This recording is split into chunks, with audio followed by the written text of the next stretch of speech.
राष्ट्रीय स्वयंसेवक संघ एक ऐसी संस्था है जिसने देश के लिए बहुत बड़ा काम किया है। देश में सेवा का भाव, सेवा के क्षेत्र में हर जगह अपना विस्तार किया। हर मोहल्ले मोहल्ले तक शाखाओं के माध्यम से संघ ने हिंदुओं को जागरण का काम किया, किंतु आवश्यकता जो है वो है रक्षक के रूप में। तो रक्षक के रूप में राष्ट्रीय स्वयंसेवक संघ अपने नाम के अनुसार कर भी नहीं सकता। आज अभी 2 दिन पहले सरसंघ चालक आदरणीय मोहन भागवत जी ने एक बयान दिया, एक कार्यक्रम में बोले, हिंदुस्तान हिंदुओं का देश है, हिंदू राष्ट्र है। वो अपने आप को मानने वाले की संख्या कम हो गई, ताकत कम हो गई।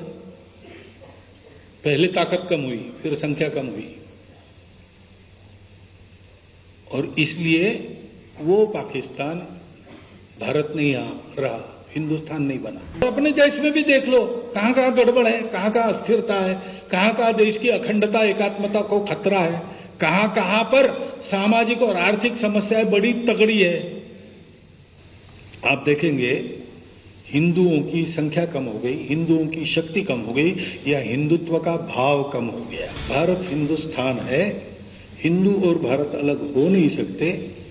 भारत को भारत रहना है तो भारत को स्व का अवलंबन करना पड़ेगा, हिंदू रहना ही पड़ेगा। और हिंदू को हिंदू रहना है तो भारत को एकात्म और अखंड बनना ही पड़ेगा। यह ठीक है, वैचारिक रूप से ठीक है, लेकिन हिंदुओं की रक्षा कौन करेगा? हिंदुओं की रक्षा के लिए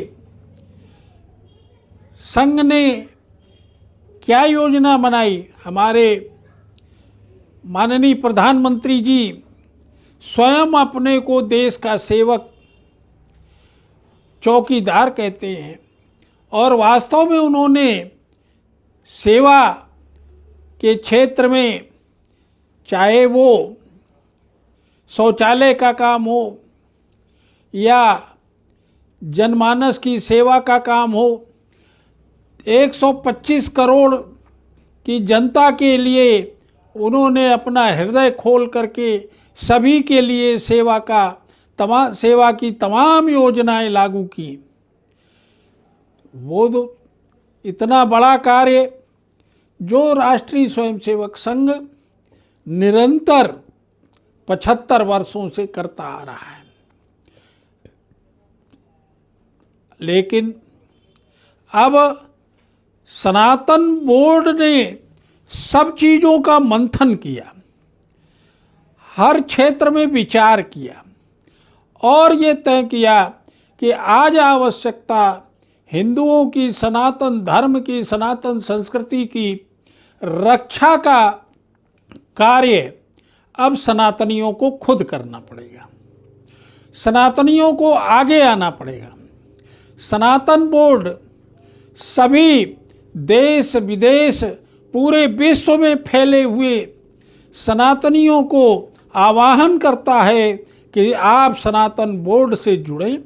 सनातन बोर्ड में जो हर प्रदेश में इसकी शाखाएं बन रही हैं, लोग जुड़ रहे हैं हजारों की संख्या में, अनेकानेक संगठन इसमें जुड़ रहे हैं, और सनातन संस्कृति की रक्षा के लिए मैंने बार बार ये आह्वान किया है कि सनातन सर्टिफिकेशन अथॉरिटी के द्वारा 100% शुद्ध सामग्री ही आप खरीदें।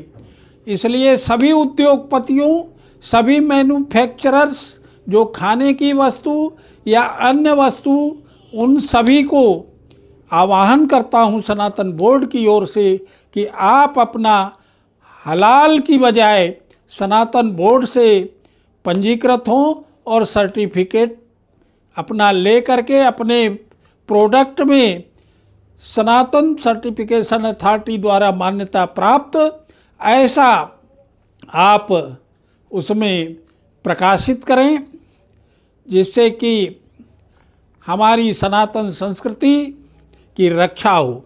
देखिए, कलम भी एक विचार और शस्त्र है। शास्त्र के अनुसार चलें तो सभी देवी देवताओं के हाथ में शास्त्र भी है और शस्त्र भी है।